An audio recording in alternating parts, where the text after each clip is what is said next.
एक बात कहूं sir, that governor is the best who governs the least.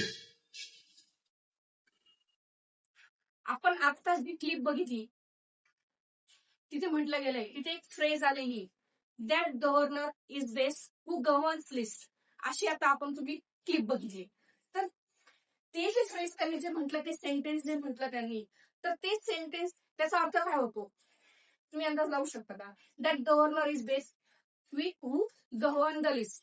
तर त्याचा अर्थ त्या मूवीमध्ये असा घेतलेला आहे की तोच गव्हर्नर बेस्ट आहे, तोच गव्हर्नर सर्वोत्तम आहे जो कमीत कमी शासन, असा त्याचा अर्थ आहे. पण ती जी ऍक्च्युअल फ्रेज आहे ती तशी नाही. जी ऍक्च्युअल फ्रेज आहे ती अशी आहे बघा, that government is best which governs list, म्हणजे तेच सरकार सर्वोत्तम आहे जे कमीत कमी शासन करते. आणि ही जी आहे ही 1900 शतकातली एक पॉप्युलर अशी फ्रेज आहे, जी 1900च्या शतकामध्ये बऱ्याच वेळा राजकीय क्षेत्रामध्ये वापरली जायची. तेच सरकार सर्वोत्तम असतं जे कमीत कमी शासन करतं. आणि ही जी फ्रेज आहे ती पॉप्युलराइज कुठून झालेली आहे, ती 1849ला हेनरी डेव्हिड थोरो यांचा एक एसे आला होता, सिव्हिल डिसऑबिडियन्स म्हणून, 1849. त्यांचा तो एसे होता. त्या एसे मध्ये त्यांनी सुरुवात करताना या फ्रेज पासून सुरुवात केलेली आहे. आणि तो एसे जो पॉप्युलर झाला तेव्हापासून ही फ्रेज जास्त प्रचलित झालेली आहे.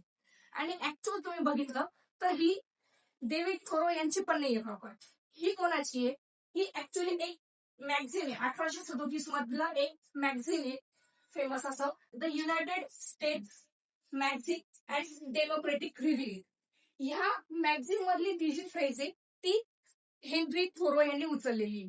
आणि ती प्रचलित कुठून झाली, जेव्हा सिव्हिल डिसऑबिडियन्स हा त्यांचा जो एसे होता, त्या एसे मध्ये त्यांनी त्यांची सुरुवात या फ्रेज पासून केलेली आणि इथून ती फ्रेज प्रचलित झालेली.